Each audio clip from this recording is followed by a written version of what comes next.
My very first experience with electronic games, if you were to consider them to be video, would be at the University of Utah. At the time, there were about 5 places where there were video screens connected to computers. The University of Utah happened to be one.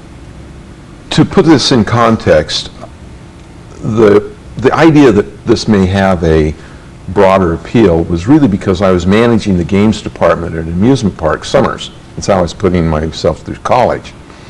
And it was very easy to see that the things that you could do with the computer were so much better than the stuff that I was able to put into the arcades. I mean, I can remember one arcade game that had nothing more than a rolling carpet with a little skier on a couple of rods.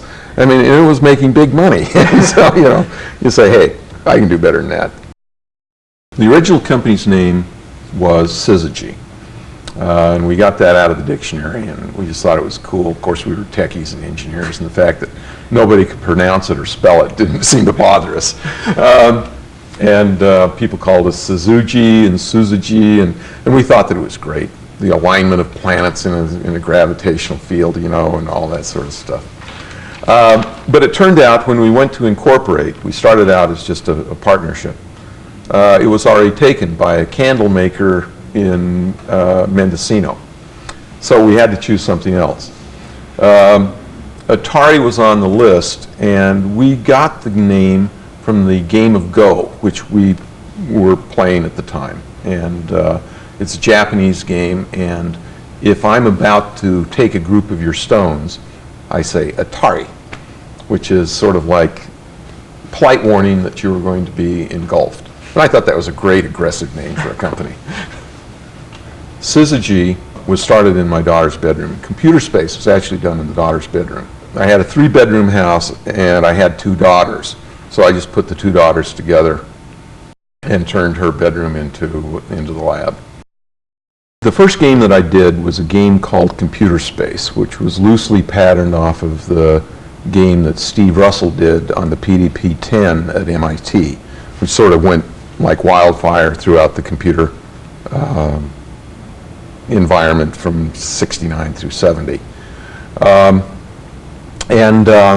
It was a flying saucer and a rocket ship, and you'd fly around and you'd use Newton's first law, and you know, it was cool, and all my friends loved it, and all my friends were engineers. But it was totally baffling to a guy with a beer in his hand. People ask me, did you ever think it was going to get this big?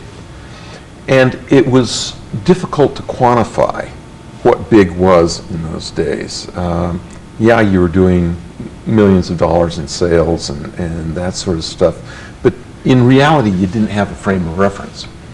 But I can remember driving in one morning and seeing this parking lot, and we'd outgrown the facility, and we had cars parked up and down the street, and the parking lot was completely full and double parked.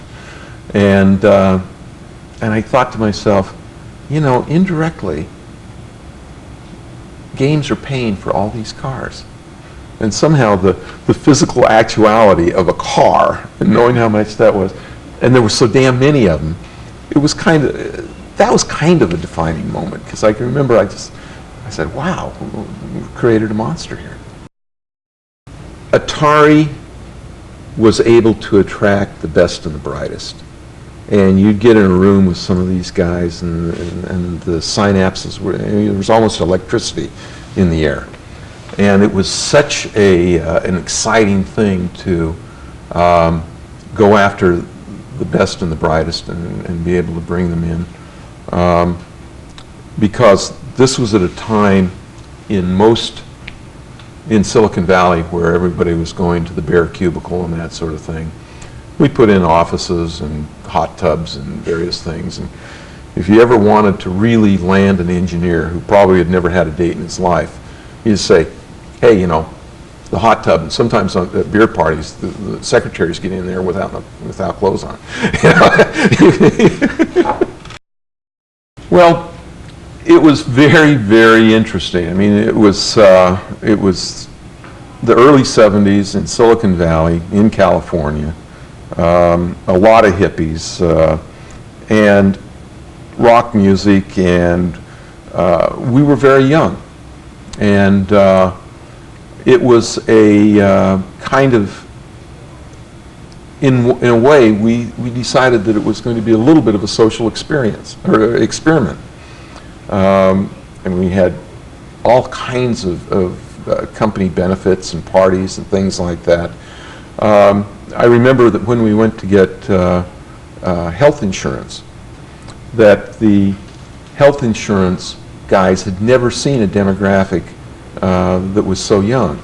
I mean, Al Alcorn was 27, I was 29, and I think the oldest guy we had was like 38, and a lot of our line workers were 17, 18, 19, and so they just never seen that kind of demographic in a company of, I think we're up to 200 employees at the time, 300, and so we got this, you know, we got dental, we got the eyeglasses, prescriptions for virtually nothing because of the statistics.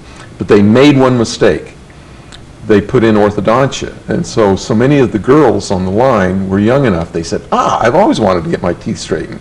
And so I looked out one day and the whole line was sporting new braces. Atari grew without venture capital. We didn't have a penny of venture capital until we were about 40 million in sales. And so as a result, we were constantly out of money because we were, you know, collecting money and paying, and I literally sweat every payroll because, you know, you'd say, do we have enough money in the bank for payroll? The answer was no. Who can I call up to collect some bills? You know, and it was just a fight and a push and a fight and a push. And I actually think that I wouldn't have sold Atari if I'd have just taken a vacation. But I was tired. You know, it was a fight, it was a struggle, and all of a sudden somebody comes along and offers you more money than you ever thought you were going to be worth, and you say, hey, why not?